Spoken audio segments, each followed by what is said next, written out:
Hola workers, entramos en materia en este primer tip de contenido del año. Hablamos de ERTE y de la situación de estar cobrando el paro.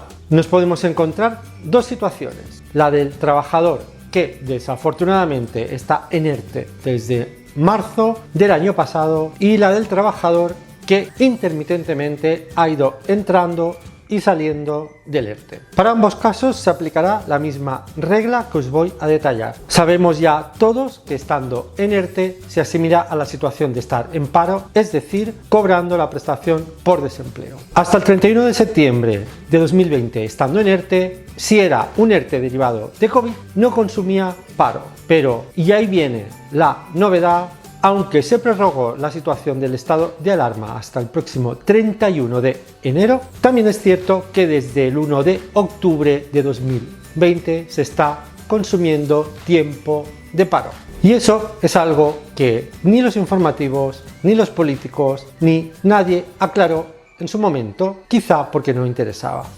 Y quizá alguien debía de hacerlo. ¿Qué quiere decir? Y vámonos al ejemplo práctico, que si, por ejemplo, te pertenecen 2 años de paro y sigues en ERTE, los meses que estás en ERTE desde octubre de 2020 te los estás comiendo de la futura prestación, si es que no vuelves a tu puesto de trabajo. Ojo.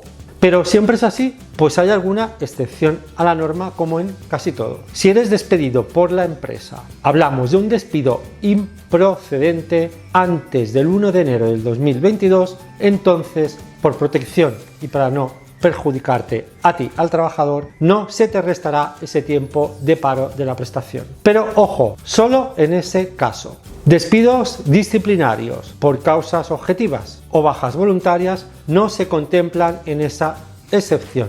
Solo se aplica la excepción, y lo repito para que lo tengáis claro, para los despidos improcedentes, para nada más. Amigos, toda esta información y mucha más la tenéis en mi canal, podéis suscribiros, compartamos los vídeos y estaremos todos totalmente informados. Seguimos.